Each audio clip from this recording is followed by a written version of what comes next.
sebab bersegera dan menghentak kuda pada ketika berlaku kejutan. Diriwayatkan daripada Anas bin Malik, katanya orang ramai terkejut. Rasulullah SAW terus menaiki kuda Abi Talhah yang perlahan, yang lambat ini perjalanannya. Thumma kharaja yarkudu wahdahu.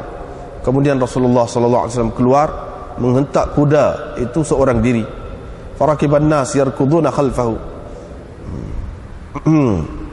Orang ramai menaiki kuda di belakangnya. Faqala, ia pun berkata, lam tura'u, jangan bimbang, jangan takut. Innahu la bahrun, sesungguhnya kuda ini benar-benar laut.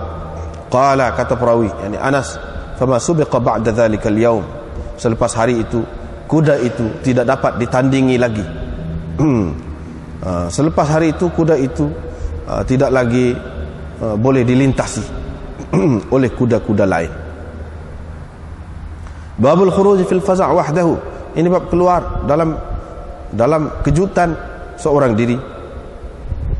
Bab al-ja'ail, upah seseorang keluar berperang sebagai ganti diri seseorang.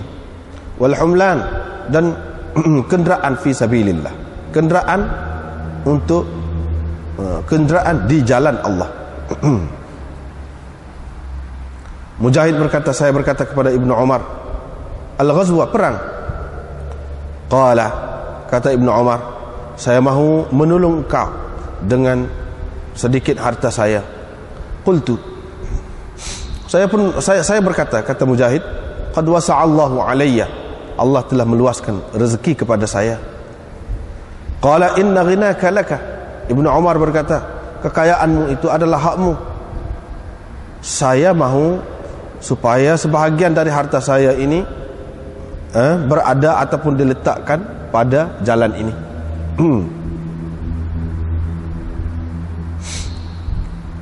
Wa qala Umar inna nasan ya'khuduna min hadzal mal. Umar berkata, ada orang mengambil harta ini untuk berperang, kemudian mereka tidak berperang. Sesiapa yang melakukan begitu, maka kamilah yang lebih berhak, kamilah yang lebih berhak terhadap hartanya itu, sehingga kami mengambilnya, mengambil darinya apa yang telah diambilnya. Tawus dan Mujahid berkata, bila diberikan kepadamu sesuatu untuk engkau bawa fi sabilillah, untuk engkau gunakan fi sabilillah di dalam perjuangan untuk menegakkan agama Allah, fasna' bihi ma syi'ta, lakukan dengannya apa yang engkau mahu. Wada'hu 'inda ahlik, dan letaklah harta itu di sisi ahlimu. Yang sama ada engkau mahu meletaknya di sisi ahlimu, engkau boleh. Diriwayatkan daripada Zaid bin Aslam, riwayatkan daripada Malik bin Anas, dia bertanya Zaid bin Aslam, berkata Zaid, saya mendengar ayah saya berkata, Umar bin Al-Khattab berkata, saya telah memberi kepada seseorang kuda untuk dia berjuang fi sabilillah. Fara'aituhu yuba'. Kemudian saya melihat kuda itu akan dijual. Saya pun bertanya Nabi SAW untuk membelinya. Nabi SAW berkata, la tashtarihi, jangan engkau belinya, wala ta'ud fi sadaqatik, dan jangan engkau kembali kepada sedekahmu. Yani jangan engkau mengambil kembali sedekahmu itu. Diriwayatkan daripada Abdullah bin Umar bahwa Umar bin Al-Khattab telah memberi kepada seseorang kuda, seekor kuda untuk digunanya pada jalan Allah. Fawajadahu yuba'u. Kemudian Umar mendapati kuda itu akan dijual, dia pun mahu membelinya. Maka dia bertanya Rasulullah SAW.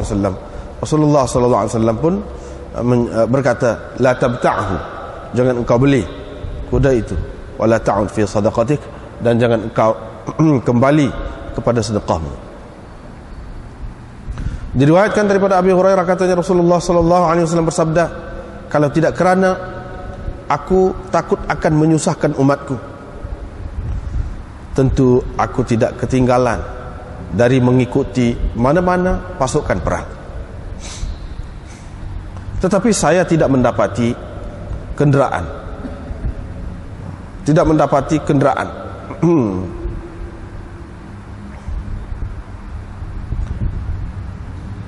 Wala ajidu ma ahmiluhum alaih, dan saya tidak mendapati sesuatu yang boleh saya saya berikan kepada mereka untuk menggunanya. Mana saya tidak mendapati sesuatu kenderaan untuk saya berikan kepada mereka menggunanya. Wa yashuqqu alayya, sukar kepadaku, berat rasa hatiku kalau mereka ketinggalan di belakang. Ketinggalan di belakang, yakni kalau mereka tidak dapat ikut serta dalam peperangan bersamaku. Wala wadidtu, dan ingin sekali aku, andai kata aku berperang fi sabilillah, lalu terbunuh, kemudian dihidupkan, kemudian terbunuh, kemudian dihidupkan. Babul ajir, ini bab orang yang mengambil upah, orang yang menerima upah atau gaji. Hasan dan Ibnu Sirin berkata, dibahagi kepada orang yang menerima upah dalam peperangan minal maghnam, yakni dari hasil ghanimah, dari harta ghanimah, dibahagi juga kepadanya. Wa akhadha Atiyah bin Qais, Atiyah bin Qais telah mengambil seekor kuda, yakni separuh daripada harganya. Bahagian kuda itu sampai kepada 400 dinar. Bahagian kuda itu sampai kepada harganya, nilainya sampai 400 dinar. Yani nilai kuda itu sampai 400 dinar.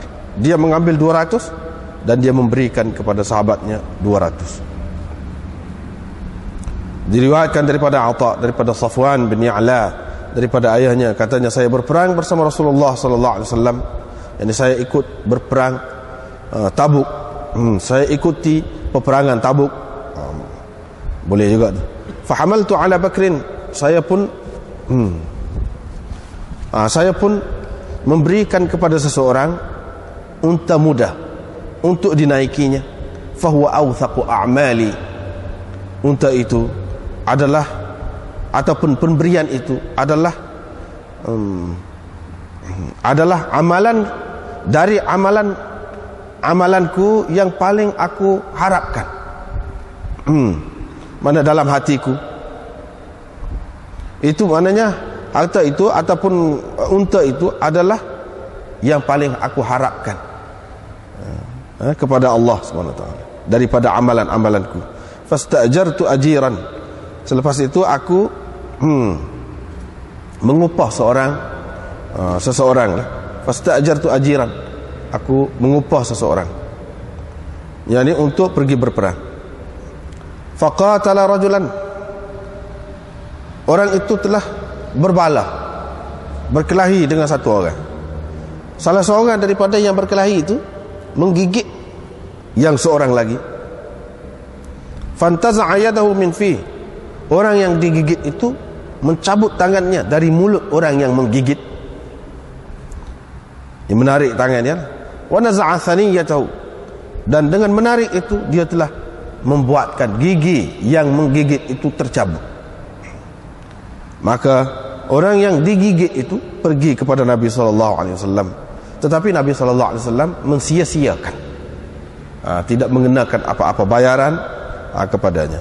Wa qala, Nabi SAW berkata, ayadfa'u yadahu ilaika, adakah dia akan memberikan tangannya kepadamu untuk engkau gigit, untuk engkau kekah, kama yaqdhamul fahlu, sebagaimana digigit oleh bapa unta. Bab ma qila fi liwa'in Nabi sallallahu alaihi wasallam. Ini bab apa yang disebutkan tentang bendera Nabi sallallahu alaihi wasallam. Diriwayatkan daripada Tha'labah bin Abi Malik al-Qurazi bahwa Qais bin Sa'ad al-Ansari, dia ni adalah pemegang liwa bendera Rasulullah sallallahu alaihi wasallam. dia mau mengerjakan haji. Sebelum itu, yakni sebelum dia pakai ihram, rajala, dia menyikat rambutnya. Dengan sanadnya Imam Bukhari meriwayatkan daripada Salamah bin Al-Aqwa', katanya Ali telah ketinggalan di belakang dalam perang Khaybar, yakni tidak dapat ikut serta dalam perang Khaybar. Wa kana bihi ramat, dia mengalami sakit mata. Faqala ana atakhallafu an Rasulillah, dia berkata, saya akan tidak dapat mengikuti Rasulullah sallallahu alaihi wasallam. Mana dia kesal lah. Fa kharaja Aliun, Ali pun keluar. Falahiqa bin Nabi, dan dia bertemu dengan Nabi sallallahu alaihi wasallam. Bila tiba petang bagi malam yang Allah Subhanahu wa taala mengalahkan ataupun memberi orang-orang Islam, memberi kemampuan kepada orang-orang Islam untuk menaklukinya, yakni menakluki Khaybar itu pada pagi hari keesokannya, Rasulullah sallallahu alaihi wasallam pun kata, aku pasti akan berikan ar-rayah, ataupun dia berkata pasti akan diambil rayah ini oleh seorang yang Allah dan Rasulnya kasih kepadanya. Atau Nabi sallallahu alaihi wasallam bersabda, ini Syekh Perawi, orang itu mengasihi Allah dan Rasulnya, di mana Allah akan memberikan kemenangan di bawah pimpinannya atau memberikan kemenangan alaihi, kepadanya. Fa idza nahnu bi aliyin, rupa-rupanya Ali yang kami dapati. Wa ma narjuhu, dan tidak kami harapkan sebelum itu, sebab keadaan matanya sakit. Faqalu hadza aliyun, inilah Ali. Yani Nabi sallallahu alaihi wasallam kata, di mana Ali? Rupa-rupanya Ali yang dia nak. Mereka pun berkata, ini dia Ali. Maka Rasulullah sallallahu alaihi wasallam pun memberikan kepadanya, yani ar-rayah, bendera itu. Fa fatahallahu alaihi, maka Allah memberikan kemenangan kepadanya, yakni kepada pasukan di bawah pimpinannya. Diriwayatkan daripada Nafi' bin Jubair, katanya saya mendengar Abbas berkata kepada Zubair, di sinilah Rasulullah sallallahu alaihi wasallam memerintahkan engkau supaya memacak bendera. Bab qaulin Nabi sallallahu alaihi wasallam, ini bab sabda Nabi sallallahu alaihi wasallam, nusirtu birru'b masirata syahrin, aku diberi pertolongan dengan rasa gerun di dalam hati, dengan timbulnya rasa gerun di kalangan di dalam hati musuh yang berada sejauh sebulan perjalanan. Dan firman Allah azza wa jalla, sanulqi fi qulubil ladzina kafaru ar-ru'ba, nanti kami akan campakkan di dalam hati orang-orang kafir rasa gerun, bima asyraku billah, dengan sebab syirik yang mereka lakukan terhadap Allah. Qalahu Jabir 'an Nabi sallallahu alaihi wasallam, Jabir menceritakan perkara ini dari Nabi sallallahu alaihi wasallam. Dengan sanadnya Imam Bukhari meriwayatkan daripada Abi Hurairah bahwa Rasulullah sallallahu alaihi wasallam bersabda, aku diutuskan membawa ucapan-ucapan yang padat, kemas. Wa nusirtu birru'b, dan aku diberi pertolongan dengan menimbulkan rasa gerun dalam hati musuh-musuh. Fabaina ana naimun, ketika saya sedang tidur, saya dibawakan kepada saya mafatih, anak-anak kunci gedung-gedung bumi, lalu diletakkan di kedua belah tangan saya. Diletakkan pada kedua belah tangan saya. Kata Abu Hurairah, Rasulullah sallallahu alaihi wasallam telah pun pergi dan kamu sedang mengeluarkannya, yakni kamu sedang mengambilnya. Dengan sanadnya Imam Bukhari meriwayatkan daripada Ubaidullah bin Abdullah bahwa Ibnu Abbas menceritakan kepadanya, bahwa Abu Sufyan menceritakan kepadanya bahwa Hiraql telah mengutuskan orang kepadanya, yakni kepada Abu Sufyan, ketika mana dia berada di Ilya. Kemudian Hiraql pun meminta surat Rasulullah sallallahu alaihi wasallam. Bila dia selesai membaca surat itu, kathura indahu sahab, riuh rendahlah orang-orang di sampingnya, wartafa'atil aswat, dan meninggilah suara orang ramai. Wa ukhrijna, kami pun dikeluarkan. Faqultu li ashabi, ketika itu saya pun berkata kepada sahabat-sahabat saya, yakni ketika kami dikeluarkan, aku berkata kepada sahabat-sahabatku, laqad amira Amr bin Abi Kabsyah. Oh, sudah menjadi betul. Sudah menjadi betul pekerjaan Ibnu Abi Kabsyah. Hingga kan raja Banil Asfar, orang-orang kuning, raja orang-orang kuning pun takut kepadanya. Ini bab membawa bekal dalam peperangan. Dan firman Allah, wa tazawwadu, berbekallah kamu, fa inna khairaz zadi taqwa, sebaik-baik bekal itu ialah takwa. Dengan sanadnya Imam Bukhari meriwayatkan daripada Asma, katanya, saya telah menyiapkan makanan, bekal makanan Rasulullah sallallahu alaihi wasallam di rumah Abi Bakar ketika mana dia mahu berhijrah ke Madinah. Katanya, kata Asma, kami tidak mendapati untuk bekalnya dan bekas airnya sesuatu pengikat yang kami dapat ikat kedua-duanya dengannya. Faqultu li Abi Bakar, saya pun berkata kepada Abu Bakar, wallah, saya tidak mendapati sesuatu untuk mengikatnya kecuali ikat pinggang saya. Kata Abu Bakar, belah dua lah ikat pinggangnya itu. Kamu ikatlah satu bekas air itu, dan dengan satu lagi kamu ikatkan bekal, yakni makanan yang disediakan sebagai bekal. Itu fafa'altu, saya pun lakukan begitu. Kerana itulah saya digelarkan, dinamakan dzatan nitaqain, perempuan yang mempunyai dua ikat pinggang. Dengan sanadnya Imam Bukhari meriwayatkan daripada Jabir bin Abdullah, katanya kami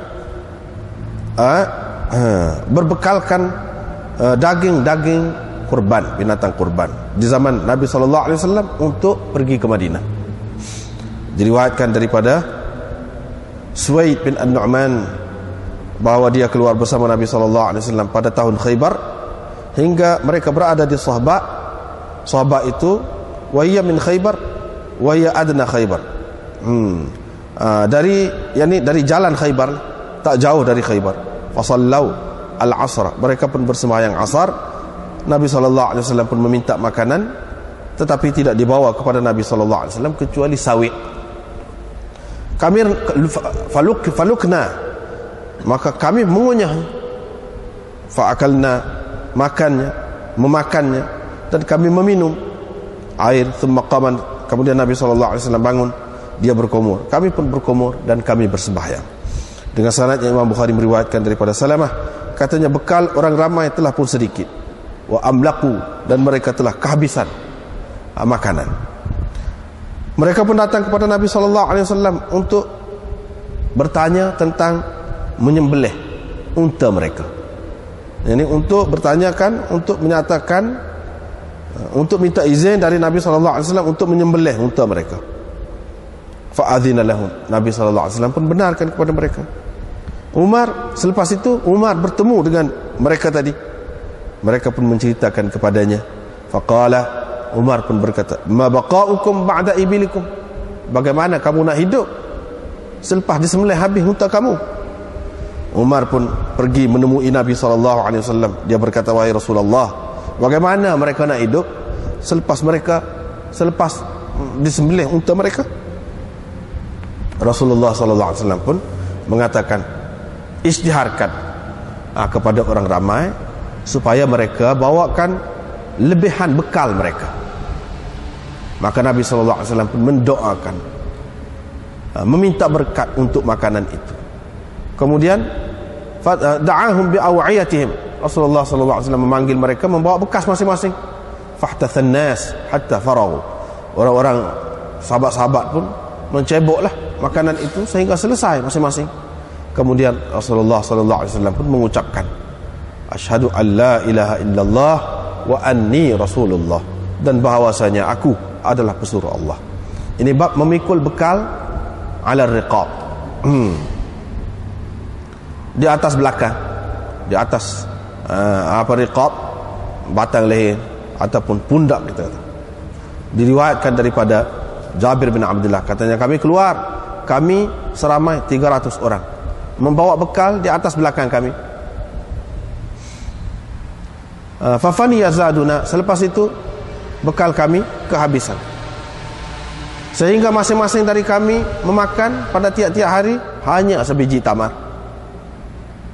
Qala rajulun, berkata seorang kepada Jabir ini, wahai Aba Abdullah, wa aina kanat at-tam taqa'u min ar-rajul, bagaimana nak cukup sebiji buah tamar tu untuk seorang dewasa?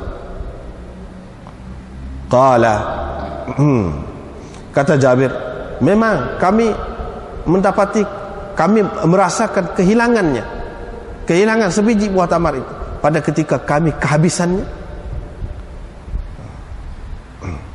hinggalah kami sampai ke laut, kami sampai ke pantai. Di situ kami dapati ada seekor ikan yang telah dilemparkan ke darat oleh laut. Fa akalna minha 18 yauman, kami pun makan ikan itu selama 18 hari. Ma ahbabna, sebanyak yang kami nak, sebanyak yang kami mahu, maka sepuas-puasnya. Itulah beberapa bab, masih lagi di dalam kitabul jihad. Bab mubadaratil imam indal faza'. Ini bab imam ataupun pemimpin bersegera pada ketika berlaku kejutan. Apa Imam Bukhari nak? Dia nak ayatnya, pemimpin kena jaga keselamatan rakyat, masyarakat, kena ambil berat tentang masyarakat sesuai dengan keadaan masing-masing di zaman yang berbeza. Bagaimanapun pemimpin mesti kena ambil berat. Sepatutnya pemimpin itu mula-mula sampailah, mula-mula mengetahui apa-apa yang berlaku dalam masyarakat. Lebih-lebih lagi dalam masalah perang, kerana perang menyebabkan, terutamanya zaman dulu, menyebabkan bangsa ataupun umat menjadi hamba abdi, boleh dijual beli, dan banyak berlaku kematian. Dalam keadaan begitu, lebih-lebih lagi lah pemerintah ni kena jaga kepentingan rakyatnya. Kalau hak tidak perang pun, masalah-masalah lain pun, pemerintah kena mengambil berat tentang rakyatnya, apalagi dalam masalah yang menyebabkan rakyatnya akan kehilangan nyawa, kehilangan harta benda, kehilangan segala-galanya. Lebih-lebih lagi lah pemimpin tu kena ambil berat. Di sini dia menunjukkan Nabi SAW bagaimana mengambil berat ketika berlaku satu kejutan, bunyi sesuatu yang menakutkan lah, mengejutkan orang ramai. Rasulullah SAW terus naik kuda Abi Talha untuk pergi tengok. Bila dia pergi, ma ra'ayna min syai', yani min syai'in yukhaf, tidak ada apapun, tidak ada apapun yang kami nampak, yani tidak ada sesuatu yang menakutkan yang kami nampak ataupun mengejutkan, membimbangkan, tak ada gapo. Dia cuba menenangkan orang. Itu sikap pemimpin. Dia cuba pastikan kalau berat macam mana pun jangan nampakkan berat, cuba peringat keadaan itu supaya rakyat tidak resah, tidak gelisah. Tapi dia kena ambil berat, cepat-cepat pergi, pastikan keadaan itu, jangan sapa kepada orang lain dulu, dan tidak pergi periksa sendiri, nanti tak betul pula maklumat yang orang sampaikan itu. Biar dia sendiri pergi tengok. Ini apa yang dilakukan oleh Nabi SAW dalam masyarakatnya yang begitu simple, dalam masyarakatnya yang begitu sederhana, tak ada banyak pembahagian dalam kehidupan ke apa, ini tentera, ini polis, ini apa, tak ada semua. Begitulah dilakukan oleh Rasulullah SAW sendiri. Tetapi dalam sebuah kerajaan yang sudah besar dan rumit, masing-masing ada tugas sendiri-sendiri, sudah ada jawatan khusus. Tugas pemerintah tidak semesti pergi sendiri, dia hantarkan, dia pastikan setiap orang yang diberikan tugas dan tanggungjawab itu menjalankan tugas dan tanggungjawabnya dengan baik. Pastikan apa masalah orang ramai. Ini dalam masalah boleh menggugat nyawa orang, lebih-lebih lagi lah. Hadis ini sudah berapa kali kita jumpa, tak perlu dihurai panjang. Yang kedua ni pun lagu tu juga. Ini bab bersegera dan menghentak kuda kerana sesuatu kejutan berlaku. Ini kuda Kalau sekarang ni kereta ke motor ke apa ke, tengok keadaan lah. Kalau patut ada kejutan dalam bentuk kapal terbang mari, kau masuk dalam ruang udara kita, kejarlah dengan kapal terbang tu, kejar dengan jet kata. Mana lagu tu lah. Ini dia kuda. Sekarang ni tidak dengan kuda dah. Orang mari dalam bentuk lain, hamba lah. Pergi tengok, cepat-cepat pergi tengok, ataupun bagi amaran supaya jangan ceroboh ruang udara kita dan sebagainya. Begitulah honaknya, cepat-cepat pergi, jangan lambat. Jangan boleh kau orang sama. Kita kena cepat-cepat menguasai keadaan itu. Inilah yang dimaksudkan oleh Imam Bukhari. Kalau kita faham begitu, siapa bila-bila pun boleh guna hadis ni, Quran ni, siapa bila-bila. Tapi kalau kita duk nampak kuda tu saja dengan zaman dia, nak bawa mari ke sini, ke zaman sekarang ni, tak sesuai lah. Sikap itu yang perlu diperhatikan. Sikap seorang pemimpin, apa yang dia lakukan dalam keadaan berlaku begitu. Yang dia lakukan cepat-cepat pergi melihat, meninjau keadaan itu dan menguasai keadaan. Bukan duduk saja senyap, nanti orang mari peracur rumah tangga kita. Bukan lagu tu. Cuma Nabi SAW di samping tu, zaman dia tu, apa yang dilihat oleh sahabat-sahabat, banyak kali berlaku perkara pelik lah. Macam kuda ni lambat asalnya berjalan. Kuda ni bukan kuda yang pantas, kita kata yang tangkas, tidak. Tetapi bila Nabi SAW naik, lepas pada tu tak ada kuda lain yang boleh menanding. Tak ada kuda lain yang boleh litah dia, boleh pintah dia, tak boleh. Ini di antara mukjizat Nabi SAW. Banyak benar mukjizat, benda-benda yang pelik seperti itu. Benda-benda yang pelik seperti itu. Dengan sebab itulah orang-orang kafir di zaman Nabi SAW, kalau dia tak terima Islam, teruk sangat. Pasal apa? Begitu banyak sekali dia tengok keajaiban, kepelikan yang berlaku kepada Nabi SAW. Fama subiqa ba'da dhalika al-yawm, tidak lagi kuda itu dapat dipintas oleh orang lain. Naknya sekarang ni apa dia? Tidak ada mukjizat itu. Sebab apa? Sebab sudah tidak ada Nabi dan Rasul. Tak ada dah lah.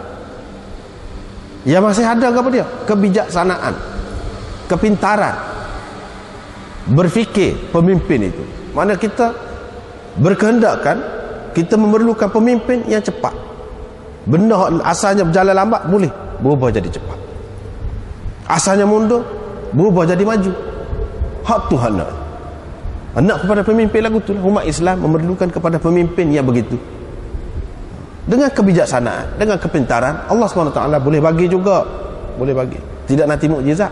Cuma mukjizat ni benda lagu tadi. Hak naknya lagu mana? Pemimpin ni kalau dia sentuhan dia tu menyebabkan apa? Perubahan berlaku. Hak slow jadi derah. Hak tak laku jadi laku. Hak malap jadi cerah. Hak sentuhan tu hak nak pemimpin. Babul khuruj fil faza' wahdahu. Ini bab keluar dalam kejutan wahdahu, seorang diri. Di sini Imam Bukhari tak ada mari ayat, tak ada mari hadis. Setengah ulama mengatakan dia tak jumpa hadis yang menepati syarat dia. Setengah ulama mengatakan dia bermaksud nak mari hadis Anas tadi juga. Lah hak tu juga lebih kurang sama je. Cuma tajuk dia buat lain. Hadis yang sesuainya hadis yang pertama tadi lah, hadis Anas tadi. Sebab Nabi SAW keluar ketika berlaku kejutan, seorang diri dia keluar tu pergi. Bolehkah tidak begitu? Itu Imam Bukhari nak ayat. Dalam perang, dalam berlaku kekacauan, bolehkah kita pergi seorang diri ke tempat yang bahaya? Dia nak ayat seorang pemimpin dalam keadaan biasa tak boleh buat lagu tu. Jangan dibuat begitu. Sebab itu membahayakan. Kehilangannya menyebabkan kucak-kacir dalam masyarakat. Nabi SAW buat, dia seorang yang istimewa, lain. Tak apa kalau tak pergi sendiri pun, hantar orang lain, ataupun pergi ramai-ramai. Kumpulan. Jangan pergi seorang. Atau kalau kita yakin seorang pun kita boleh mengawal keadaan, tak apalah. Tak apa. Imam Bukhari tak ada mari hadis. Hadis yang paling sesuainya ialah hadis di atas tadi. Yang ini Nabi SAW pergi seorang diri. Dalam cerita dulu kita sudah berapa kali dah jumpa hadis ni. Nabi SAW pergi dengan kuda dia tu. Musim-musim kuda dia. Sahabat-sahabat lain pun sampai tengok Nabi SAW sudah ada seorang diri. Yang ni cepat dia sampai ke situ. Itulah yang dimaksudkan dengan seorang diri. Kita tak pandai, kita kata nak orang mengamuk, kita tak pandai silap, tak pandai apa satu, tak boleh duk gis seorang diri tak tu kalau kalau pergi boleh penyakit, tak ada pasal. Kalau kita nak pergi, ajaklah orang lain. Atau kalau kita nak pergi boleh, kita cukup bersedia, boleh, tak apa. Pak Nabi SAW dia pergi juga seorang diri, dia cukup bersedia lah tu, dia cukup bersedia lah tu. Itu yang dimaksudkan oleh Imam Bukhari di sini. Babul ja'ail wal humlan fis sabil. Ini bab mengupah orang, menggaji orang dan memberi kenderaan kepada orang fis sabil, untuk perjuangan sabilillah. Ini Imam Bukhari nak buat tajuk lagu lain pula, berubah cara. Cuba kita tengok nombor 5, hasyiah nombor 5, luar. Babul ja'ail wal humlan fi sabilillah. Al ja'ail bil jim, jam'un hilah, apa ni, wa hiya ma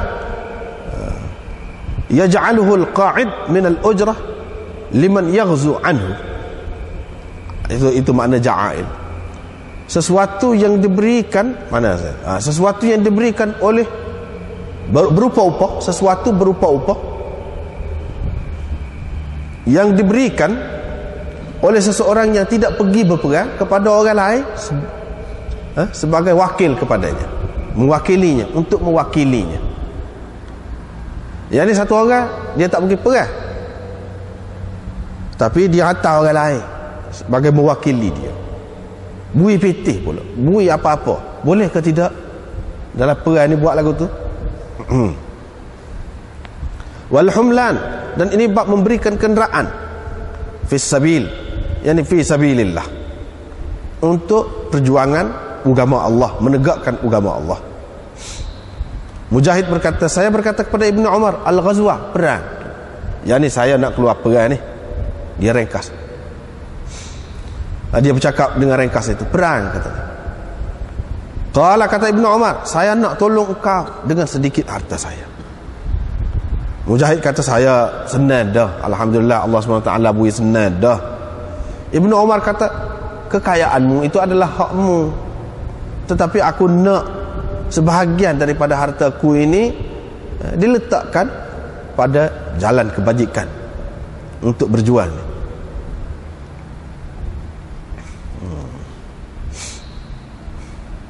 Wa qala Umar berkata, ada orang mengambil harta ini untuk berperang, kemudian mereka tidak berperang. Sesiapa yang melakukan begitu, kitalah yang lebih berhak terhadap hartanya sampai kita mengambil darinya apa yang diambilnya itu. Ini bab zaman dulu dia tidak ada apa ni, dia tidak ada gaji-gaji khusus ni, jawatan-jawatan atau pembahagian-pembahagian angkatan tentera. Kita ada ni tentera, ini polis, ini apa, semua tak ada zaman dulu. Boleh dikatakan semuanya terlibat dalam perang tu. Mana-mana mampu tu memang terlibat dalam perang. Ada beberapa persoalan di sini. Yang pertama, seorang tu tidak mampu berperang. Katakanlah dia buta, dia cacat lah, dia cacat, tapi dia kaya. Bolehkah dia suruh orang lain bui pitih, dia bagi pitih, bagi buat persiapan apa untuk orang pergi perang, bagi pihak dia? Bolehkah? Imam Bukhari nak cerita boleh, dan dia mendapat pahala.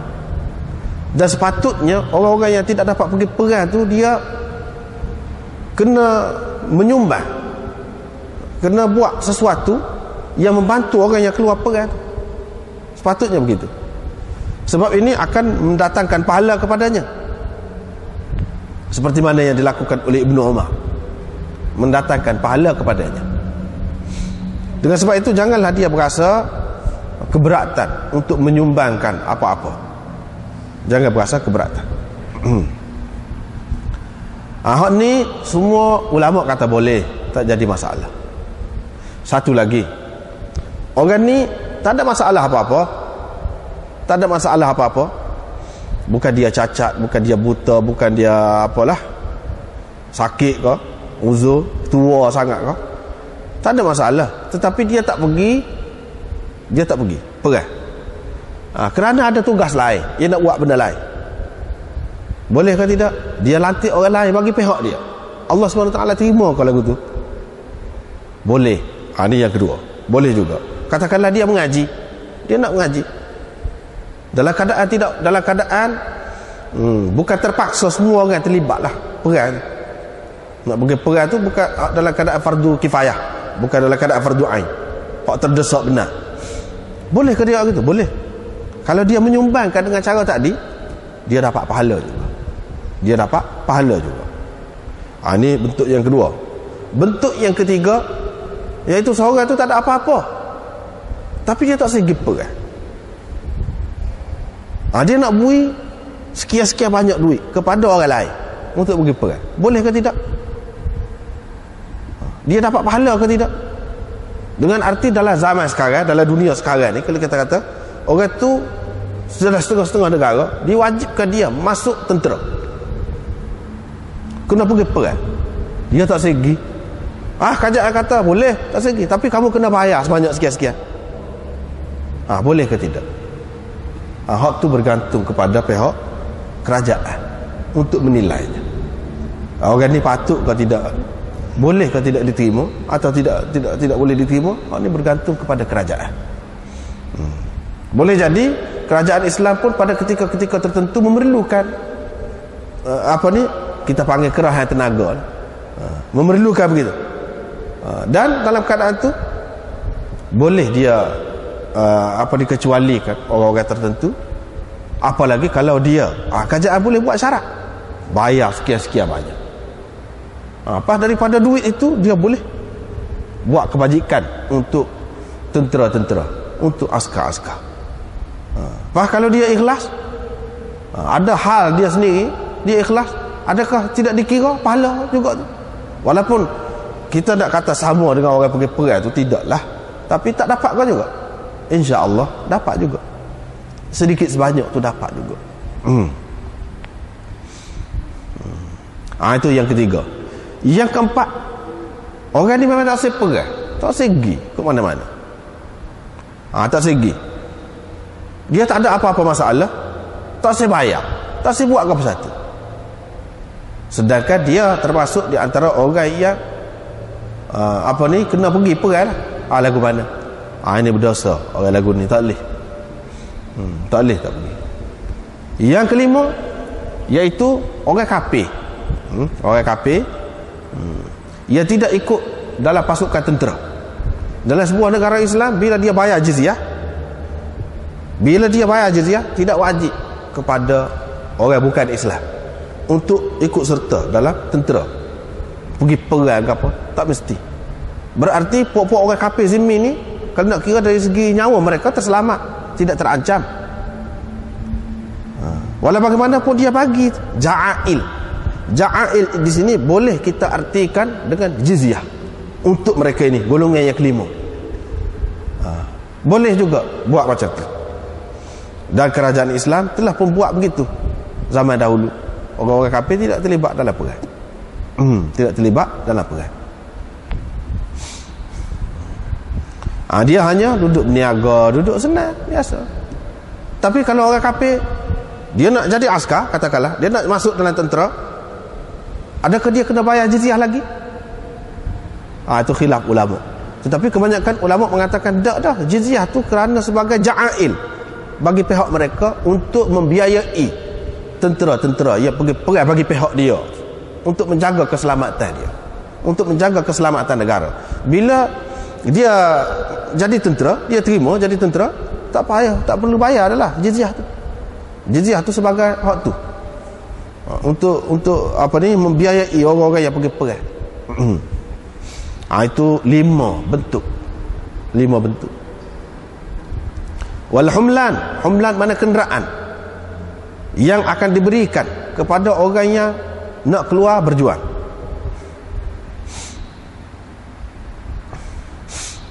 Mujahid berkata, saya kata kepada Ibnu Umar, perang. Ibnu Umar pun kata, saya nak bantu engkau dengan sebahagian hartaku. Nak bantu. Ini ketika Ibnu Umar tua. Ibnu Umar tua. Dia banyak mengajar apa semua ni. Mujahid ini anak murid dia.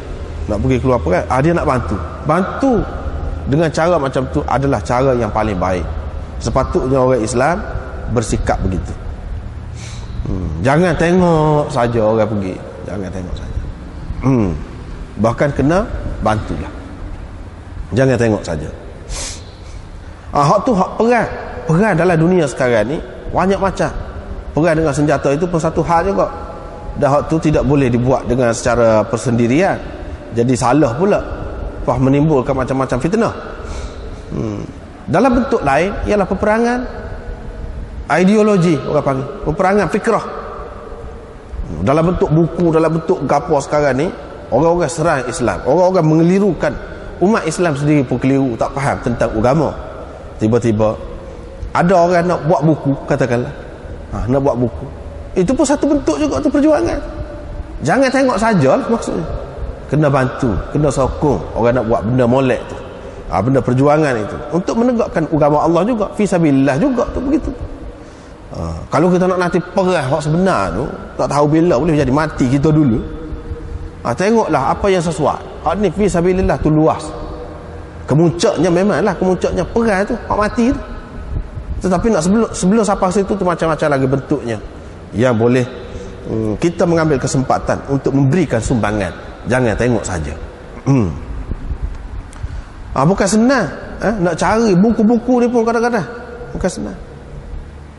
Kena order daripada luar negeri, payah tak dapat, bukan main, payah, bukan senang. Dan bagi orang-orang yang ahli, hak tu lah yang lebih dia nak je. Hak lebih dia nak. Bagi ahli lah, ahli ilmu, dia tahu masalah ke apa. Apa dia hak rosak je. Nak baiki lagi mana dia tahu. Tapi kadang-kadang masalah keuangan tak cukup. Masalah keuangan tak cukup, tak boleh nak buat. Dengan sebab itu kita kena bagi sokongan, bagi bantuan dengan cara begitu, supaya keadaan ini lebih berubahlah, keadaan masyarakat Islam itu berubah. Lepas tu kita nak bantu saat ini tidak mesti orang miskin. Jangan kita kata dia kaya dah tu, boleh beli sendiri lah tu kitab tu. Jangan lagu tu, kitab mahal. Sebenarnya macam tempat kita ni, katakanlah ini pengalaman anda sendirilah, tak jumpa cari seluruh Malaysia, tak jumpa cari, kita ada buk tu, apa nak buat mana, kita nak dapat lagu mana, payah. Kadang-kadang buku 20 jilid, sebutir hak kita nak ada sebutir dalam jilid, satu jilid, tapi dia tak jual sebutir lagu tu, kena beli semua. Kadang-kadang orang musuh dia tidak yakin kalau kita tidak ada benda tu. Kalau kita ambil orang, cedok daripada orang, petik daripada orang, tak ada. Dia kena kita boleh tunjuk buku tu. Ni kita baca sendiri, kita tanda, kita garis apa yang patut garis. Dia kena lagu tu.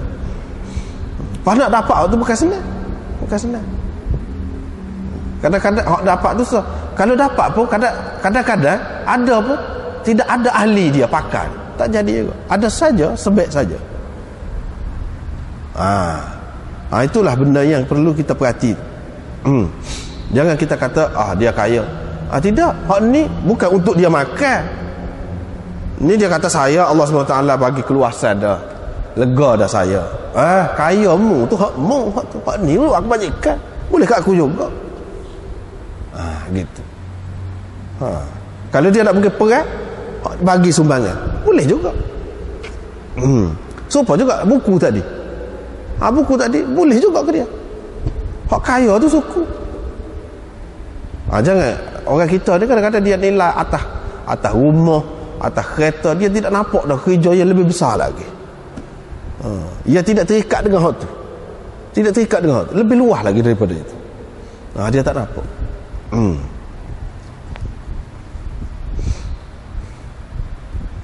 Dan saya nak sebahagian dari harta saya ni diletakkan di jalan kebajikan. Lepas tu Umar berkata, ada orang ambil harta ni daripada Baitul Mal lah, ambil. Bila nak pergi perang, kerajaan bagi. Lepas pada tu dia tidak pergi keluar perang, dia tidak berjihad. Kerajaan mesti memantau, kata perhati orang-orang yang makan gaji buta ke tidak, ataupun duduk buat sesuatu yang tidak menepati kehendak kerajaan. Di sini menunjukkan bahawa Sayyidina Umar telah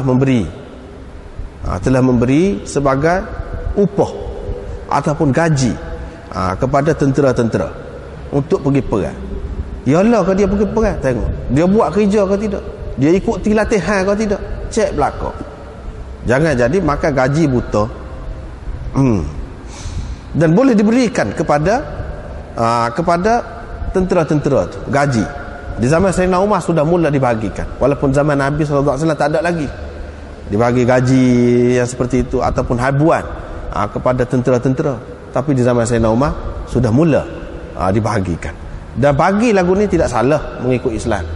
Tidak kata orang ni nak benda pula. Hak tu terserah kepada dia lah, hati dia. Dia berhak mendapat gaji itu pun. Lepas tu kalau dia mati syahid juga. Tidak kata dah dapat gaji tak mati syahid. Tidak lagu tu. Sesiapa yang melakukan begitu, yang ni yang cuai, tidak berjuang, tidak mengikuti latihan, tidak mengikuti program yang ditetapkan oleh pihak kerajaan itu, fa nahnu ahaqqu bimali, kita lebih berhak dengan hartanya itu. Sebab harta tu harta hak orang ramai. Kalau tak saya jadi askar ngerti tak, bui ke orang lain lah, biar orang lain. Begitulah maksudnya.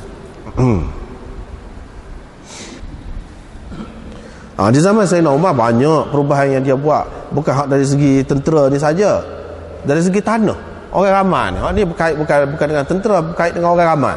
Tanah kalau tidak usahakan selama 3 tahun, terbiar begitu, kerajaan ambil tanah. Kerajaan ambil dan dia bagi kepada orang lain dalam bentuk sewa, dalam bentuk apa. Dia tidak akan biarkan tanah tu terbiar begitu saja, tak buat kerja. Walaupun tanah tu hak dia. Apalagi kalau tanah tu yang asalnya kerajaan bagi kepada orang ramai. Dia tengok buat ke tidak, usaha ke tidak. Dia tak sia-sia bazir. Boleh jadi ramai lagi orang lain yang rajin yang boleh mengusahakan tanah tu. Itu cara dia buat.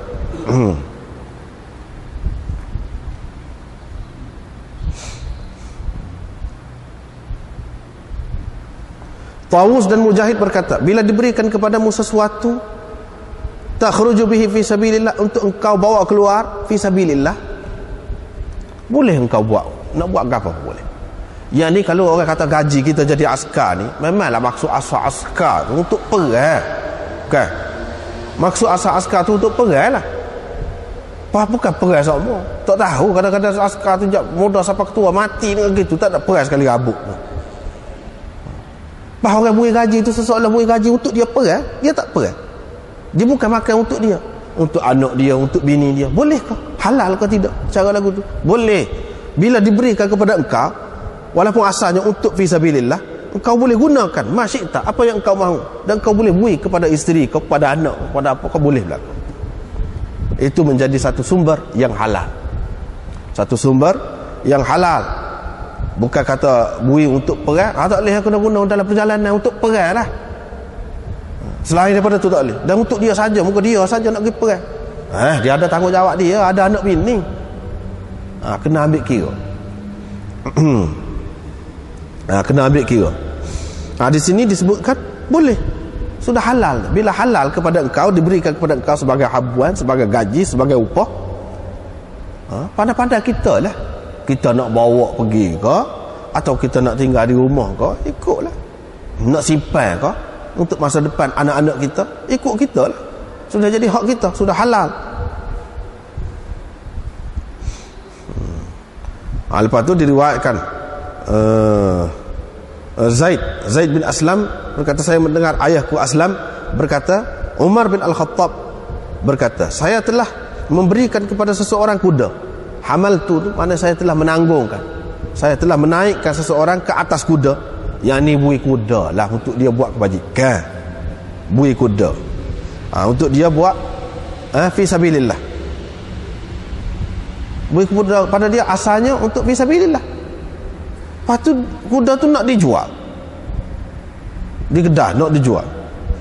Saya pun tanya Nabi SAW, untuk saya beli.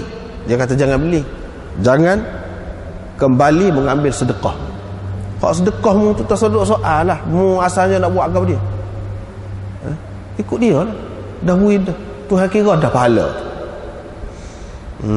Tak boleh persoal dah bila kita bui kepada seorang sebagai sedekah, walaupun asal kita dengan maksud untuk dia berjual fi sabilillah. Pada tu dia nak buat urusan dia, ikut dia. Walaupun nak beli pun tak bagi. Sebab apa?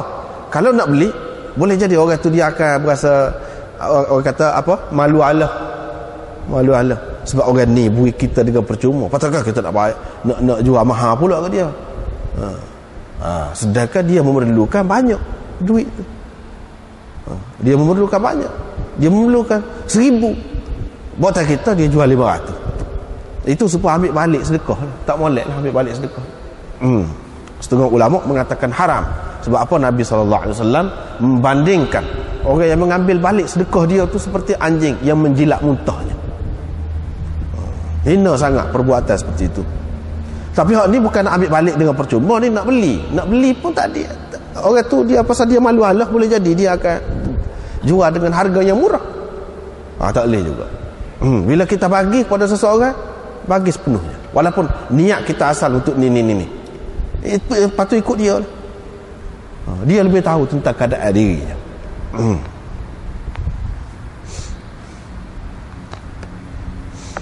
Lepas tu Umar bin Al-Khattab lagi. Umar bin Al-Khattab hamala ala farasin fi sabilillah fawajadahu yuba' fa arada an yabta'ahu. Dia pun bertanya Rasulullah sallallahu alaihi wasallam. Rasulullah kata jangan beli, jangan engkau kembali mengambil sedekahmu. Lepas tu riwayat daripada Abu Hurairah. Ini termasuk dalam tadilah humlan.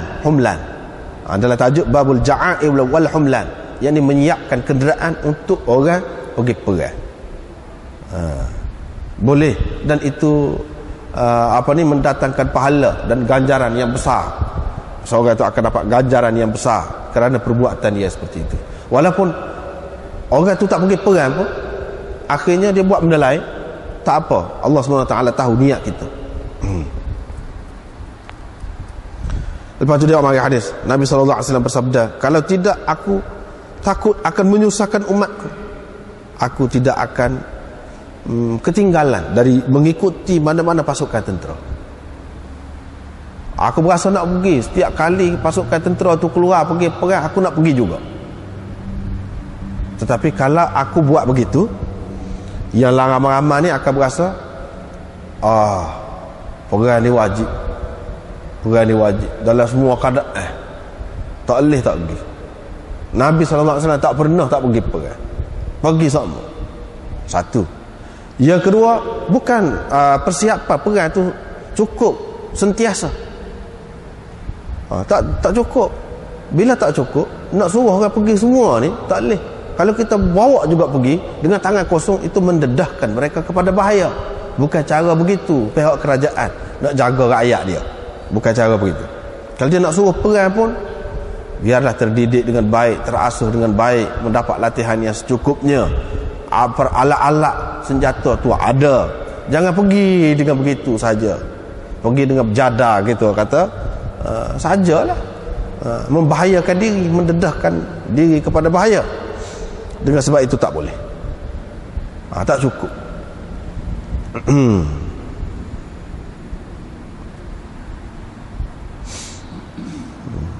Kerana tak cukup. Walakin la ajidu hamulatan, tetapi saya tidak mendapati kenderaan. Yang ni kenderaan ni kurang. Bila-bila pun dalam perang ni perlu kepada kenderaan. Zaman sekarang ni lebih-lebih lagi lah. Nak beli satu jet, satu kapal terbang perang, berapa? Satu-satu. Oh, banyak belanjanya. Pasal apa? Perlu tu. Kalau tidak cukup, kita tak boleh bawa orang tu pergi perang. Salah mengikut Islam. Salah. Wala 'alal ladzina idza ma atauka litahmilahum qulta la ajidu ma ahmilukum alayhi tawallaw wa a'yunuhum tafidu min ad-dam'i hazanan alla yajidu ma yunfiqun.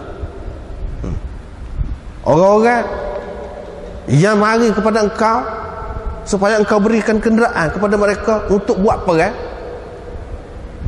tiba-tiba engkau kata la ajidu ma ahmilukum alaih, aku tidak ada kelengkapan, tidak ada kenderaan untuk berikan kepada kamu bawa pergi perang. Mereka ni sungguh sihat ni, tak ada apa. Tawallau, mereka berpaling pergi, tak ada arah lah. Dan Nabi SAW tak boleh pergi perang, tak cukup alat, tak boleh pergi, tak boleh. Membahayakan diri, tak boleh. Mereka pun berpaling. Wa ayunuhum tafidu minad dam'i, dalam keadaan menangis pasal tak boleh pergi perang. Nak menyumbang apa-apa, la yajidu ma yunfiqun, mereka tak ada duit, tak ada apa-apa nak menyumbang, nak buat beli senjata, nak beli kuda, nak beli apa pada zaman itu, tak ada. Orang-orang ni Tuhan kata tidak salah, tidak berdosa, tak pergi perang. Bahkan kalau pergi juga salah. Salah. Dah tak cukup peralatan, tak cukup persediaan. Ini benda yang tersebut di dalam Al-Quran. Sebab itulah Nabi SAW dalam tindakan dia tu, dia tengok ambil kira orang lain. Bapa dia tidak semayang, seumur semayang ini, dia takut nanti orang anggap fardu, orang pun buat jadi susah orang ramai. Susah. Dia nak gosok gigi, lafaz ni je, laula an asyqa ala ummati, setiap kali nak semayang tu kalau boleh gosok gigi, tapi takut menyusahkan. Maka tidaklah difardukan, diwajibkan. Kalau wajib tak buat, dosa. Saya tidak mendapati kenderaan untuk diberikan kepada mereka. Wa yashqu alayya an yatakhallafu anni, berat terasa kepadaku kalau mereka ketinggalan di belakang, tidak dapat ikut bersamaku dalam peperangan. Aku boleh pergi perang, orang lain dia tahu jiwa sahabat-sahabat dia ni, hati sahabat-sahabat ni bersama dia. Sedih sahabat-sahabat ni kalau ketinggalan di belakang. Tak sih ketinggalan. Kalau Nabi pergi perang, nak pergi perang. Apa-apa perang tak sih ketinggalan. Itu jiwa sahabat-sahabat dia. Jadi dia berasa tak boleh lah, berat. Dengan sebab itu Nabi SAW tidak keluar sentiasa. Setiap peperangan dia tidak keluar. Hanya peperangan yang besar-besar baru dia keluar. Supaya apa? Supaya terhibur juga sahabat-sahabat yang tidak dapat pergi. Terhibur. Hak mana-mana dapat pergi itu, mujur, syukur kepada Allah SWT. Bukan nak menarik diri, nak lari, tidak. Hak mana tak boleh pergi, jerit pasal tak boleh pergi, pasal tak boleh pergi. Apa tu yang lagu tu bukan minat sangat nak bunuh orang, tidak. Bukan minat sangat nak bunuh orang, nak pergi perang tu. Maksud sebenarnya untuk membawa agama. Hak tu dia sedar akan tanggungjawab dia nak bawa agama. Sebab setiap kali nak pergi perang tu, royak dulu, bagi amaran dulu, bagi amaran. Kalau terima agama, selesai. Ini kepada kafir harbi lah. Kalau kafir zimmi, tak ada perang dah, tak ada paksaan dalam agama, tak ada tu. Ni kalau harbi pun dia ni memang duduk perang. Kita kata dia dah harga darah kita, walaupun begitu bagi lagi peluang kepada dia. Bagaimana nak perang kan tidak? Kalau masuk Islam, tak boleh dah, haram dah darah dia kepada kita. Walaupun tadi dia nak perang dengan kita, dia lapar darah kita tadi, tapi kalau dia masuk Islam, tak ada lah, tak boleh buat apa lah kita. Situ mana tahu, takut di saat-saat akhir dia berubah fikiran, mana tahu. Atau dia menyatakan taat setia dia, tak apa, kita nak bersuluh, nak berdamai, tak usah perang. Itu lagi baik. Sebab itulah selalu sahabat-sahabat ni Nabi SAW pergi tengok lagu mana, dia nak berdamai kau tak sih. Kalau nak berdamai tak apa. Bukan nak suruh apa ni menangis-menangis siapa nak sangat minat sangat nak bunuh orang, tidak maksud begitu sahabat-sahabat ni. Lepas pada itu Nabi SAW kata, ingin sekali aku kalau aku berperang fi sabilillah, lalu terbunuh, kemudian dihidupkan, kemudian terbunuh, kemudian dihidupkan. Ini apa hak Nabi SAW nak ayatnya? Nak ayat orang yang nampak tentang balasan akhirat, ganjaran yang begitu besar Allah sediakan kepada dia, kepada orang-orang yang buat kebajikan yang besar begini. Begitu sekali istimewa, sehingga upah tu tak ada gapo. Tadi duk sebut bab upah kan, lama kan duk fikir upah, duk fikir gaji saja. Tidak. Perjuangan dalam agama ni bukan gaji semata-mata, bukan upah dan habuan itu semata-mata. Yang lebih besar lagi ialah untuk menyebarkan agama Allah Subhanahu Wa Taala. Sehingga Nabi SAW dia ada gaji kau boleh upiti kau, tak ada gapo. Tapi dia kata ingin sekali kalau aku berjuang, patut aku dibunuh, patut hidup, patut dibunuh. Tak ada gaji, tak apa, sekali kena bunuh tu berapa pahala? Banyak. Berapa pahalanya? Dengan sebab itulah Nabi SAW kata begitu. Ini semua nak merangsangkan, yani untuk menimbulkan semangat di kalangan umat dia supaya tidak memikirkan dari segi benda ataupun upah, gaji itu sahaja. Jangan fikir begitu. Dia kena fikir gaji, upah ataupun habuan yang Allah Subhanahu Wa Taala sediakan di akhirat nanti. Itulah yang lebih besar. Babul ajir, ini bab orang yang diupah, digaji. Ini termasuk dalam hak tadi juga, dekat-dekat dengan hak tadi. Babul ja'ail, tadi bab apa? Ja'ail, upah tu sendiri, gaji ataupun apa-apa yang diberi kepada seseorang yang nak pergi perang. Hak ni orang tu, orang yang digaji, diupah, diberi habuan itu. Bagaimana kedudukannya? Wa qala al-Hasan wa Ibn Sirin yuqsamu lil ajir min al-maghnam. Hasan Basri dan Ibn Sirin mengatakan dibahagi kepada ajir, yakni orang yang menerima upah, diupah, digaji, diberi habuan untuk pergi perang, min al-maghnam, daripada harta ghanimah. Orang ni ada satu orang sponsor dia lah, kita kata, awak pergi perang, tak apa, saya bagilah, saya tanggung keluarga awak dan saya bagi kepada awak sebanyak sekian-sekian, awak pergi perang. Dia ni sudah ada kan habuan dia. Katakanlah bila perang menang, mendapat harta ghanimah, adakah dia berhak lagi mendapat harta ghanimah, pembahagian? Jawabnya dapat. Hasan Basri dan Ibn Sirin mengatakan dapat juga. Dua ganda lah, dua kali ganda lah dapat. Satunya hak rasmi, hak kerajaan, hak pihak kerajaan, pihak pemerintah, iaitu bila benar bagi harta ghanimah tu mengikut sebagaimana yang disebutkan dalam kitab-kitab lah. Lepas tu hak ni dia boleh istimewa dia lah, satu keistimewaan. Itu satu. Yang kedua, dalam keadaan kerajaan ada tentera lah, ada tentera. Bagaimana kalau seseorang itu kerajaan sudah bagi gaji dah kepada dia, lepas tu pergi perang menang, harta ghanimah, daripada harta ghanimah tu dia boleh dapat ke tidak? Mengikut Hasan Basri dan Ibn Sirin boleh dapat lagi. Ini satu keistimewaan. Di zaman Sayyidina Umar mula-mula bagi, pada tu dia tak bagi kepada tentera, sebab tentera sudah dibagi gaji dah. Sebab itu dalam masalah ni dia ada khilaf. Cuma mengikut Imam Bukhari, dia kata boleh dapat. Ini satu keistimewaan. Mengikut Imam Malik, dia kata tak boleh, tak boleh. Dan Sayyidina Umar di permulaannya bagi, lepas pada tu dia tidak bagi, sebab dia fikir kalau harta ghanimah ni dibagi kepada ni askar-askar ni saja, bagaimana ni orang lain ni, rakyat orang ramai lagi ni, orang susah-susah ni, bagaimana? Jadi dia simpan waktu jadi harta kerajaan, harta kerajaan, dan dia bagi gaji cukup dah kepada tentera-tentera.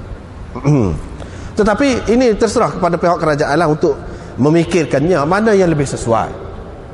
Nak bagi gaji, lepas tu nak bagi pula harta ghanimah, tengok keadaan lah. Benda ni bukanlah sesuatu yang tetap. Di zaman Sayyidina Umar pernah berubah tu, pernah berubah. Atiyah bin Qais telah mengambil seekor kuda, nilai separuhnya, separuh nilai kuda. Dia mendapat seekor kuda, dua orang lah. Lepas tu nilai kuda tu sampai 400 dinar. Dia ambil 200, sahabat dia beri 200. Yang ni dalam perang. Dalam perang, yang ni dia dapat juga harta ghanimah, sedangkan dia ni sudah diupah dah, diberi dah habuan kepada dia untuk pergi perang. Wa ata sahibahu mi'atain. Inilah cuba kita tengok mana agama Islam ni sama-sama pun dia tidak hanya gantungkan harapan seseorang tu dengan akhirat saja, tidak. Bahkan dia bagi jaminan, senang hati, ada jaminan hidup adanya, iaitu kemudahan dalam bentuk gaji, dalam bentuk upah. Lepas tu daripada harta ghanimah tu dapat pula, yang ni senang lah. Nasib lah, nasib masing-masing lah. Pada masa dia tu perang, pada masa dia tu tidak perang, nasib. Tetapi sepakat tadi lah, bagi orang Islam, dia tidak kata, mujur lah selama saya jadi tentera ni tak perang sekali rabuk. Dia tidak akan kata begitu. Sebab peperangan dia tu kerana menegakkan agama Allah SWT. Tidak kata dia berasa puas hati, berasa lega, mujur lah, akhir sekali pencet tak perang sekali rabuk. Tidak gitu. Dia kena ingat Nabi SAW kata tadi, ingin sekali aku, kalau aku perang, lepas tu mati, lepas tu hidup semula, mati pula, hidup semula. Pasal apa? Pahalanya besar. Dia kena fikir gitu kata. Jangan rasa lepas selamat lah dia, tak ada apa-apa. Jangan begitu. Dia kata dia berperang bersama Rasulullah SAW, Ghazwah Tabuk. Fahamaltu ala Bakrin. Saya pun berikan kepada seseorang, yakni seekor unta muda. Inilah daripada amalan-amalanku yang paling aku harap, dalam jiwaku, dalam diriku, yang paling aku harap sebagai pertaruhan di sisi Allah Subhanahu Wa Taala, sebagai simpanan di sisi Allah Subhanahu Wa Taala. Inilah dia, pasal mahal lah kiranya pada masa tu kuda apa ni, unta muda ni mahal lah harganya, bukan senang nak bagi begitu. Lepas tu saya istajartu ajiran, saya upah satu orang untuk pergi perang. Sini Imam Bukhari naknya, istajartu ajiran, saya upah seseorang, bukan upah nak buat rumah, bukan upah nak baiki rumah, kau nak buat rumah kau apa, tidak. Sini ni upah nak pergi perang, biar dia pergi perang. Faqatala rajulan, lepas tu orang tu balah berkelahi dengan satu orang lain. Sebenarnya cerita ni dalam riwayat yang lain, dia tu sendiri dah, Ya'la tu sendiri dah balah. Tapi dia tak ayat lah, dia buat cerita ni macam orang lain. Dalam riwayat yang lain disebutkan dia dah. Fa'adda ahaduhuma al-akhar, salah seorang daripada dua orang yang berkelahi tu menggigitnya seorang lain, tangan seorang lain. Siapa dia? Hak jaga kekah. Dia lah hak jaga kekahnya. Dia tu kekah. Ya'la sana, dia kekah. Orang tu dah kena kekah ni, tarik tangan dia lah. Tarik tangan, cabut gigi yang menggigit tadi. Siapa yang menggigit ni? Perawi ni lah, Ya'la, Safwan bin Ya'la an Abi Ya'la bin Umayyah. Cabut gigi. Dia pun pergi kepada Nabi SAW. Rakyat ni macam mana cabut gigi ni? Adakah kena bayar ganti rugi kah? Nabi SAW kata tak ada, sia-sia saja, pasal balah. Balah badidan ni takkan dia nak lelak tangan dia tu, kamu kekah supaya unta kekah, bapa unta kekah tangan dia, mesti dia tarik tu dah cabut gigi nak mana saja.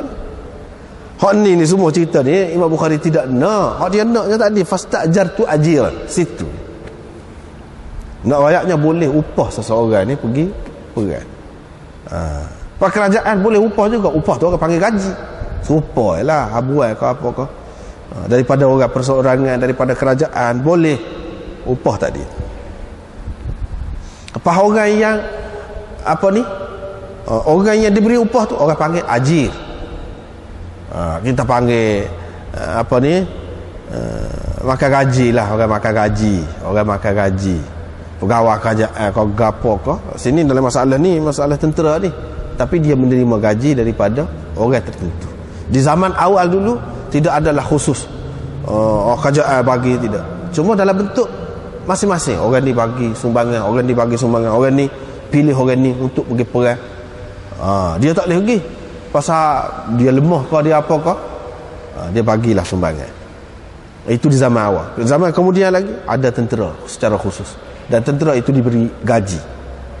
Boleh nak ayat cara lagu tu, boleh kerajaan boleh menggaji orang. Bukan kata pergi perang ni jihad fi sabilillah, dah kata nak pahala jadi tak boleh lah terima gaji, tak boleh ambil duit, kalau tidak orang panggil dunia. Tak boleh, tidak begitu.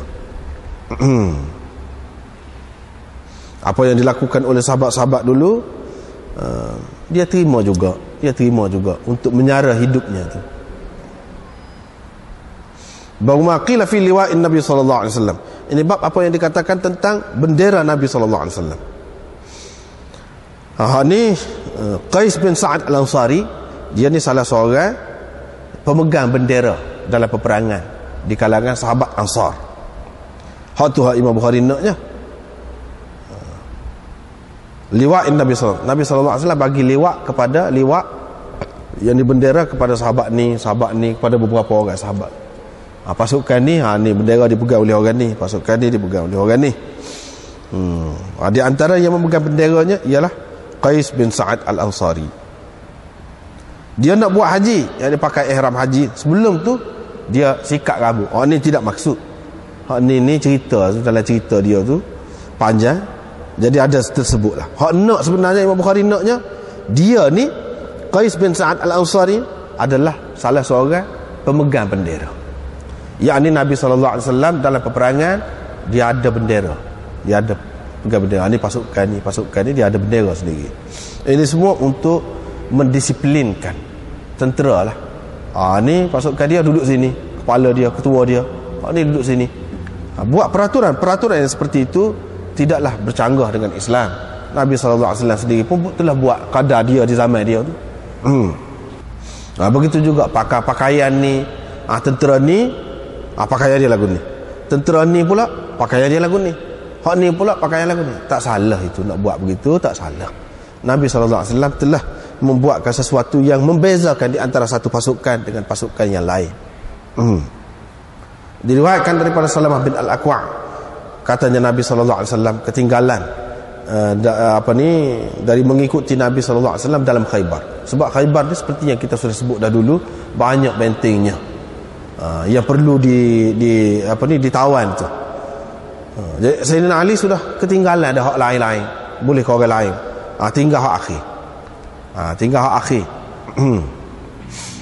Ketika tu dia sakit mata, dia kata aku akan ketinggalan di belakang Nabi SAW. Aku tidak akan dapat ikut serta bersama Nabi SAW. Sedihlah dia, kesal lah pasal sakit mata ni. Dah orang lain lepas sehari-sehari boleh menang, dia tak ada apa lagi sumbang. Dia tak ada sumbang apa-apa lagi. Sayyidina Ali pun keluarlah, pergi berjumpa dengan Nabi SAW, mengadu hal lah sesoalahnya. Dia tak ada buat apa lagi, nak mana sakit ni, tak boleh nak kerja. Bila tiba petang bagi malam, yang mana pada pagi keesokannya Allah berikan kemenangan kepada orang Islam untuk menakluk, untuk menguasai benteng terakhir itu. Rasulullah SAW pun kata, petang aku akan berikan bendera ini, atau bendera ini besok akan diambil oleh seorang yang Allah dan Rasul kasih kepadanya. Atau Nabi SAW bersabda, orang itu kasih kepada Allah dan Rasulnya, Allah akan memberi kemenangan kepadanya. Sedangkan kemenangan sebelum pada ni itu sudah ada dah. Semua keajaiban yang dibuat oleh puak-puak Syiah ni, dia kata apa? Seseolahnya Khaybar tu semua dikuasai oleh Sayyidina Ali. Hak tu keajaiban, hak peliknya dia tipu orang.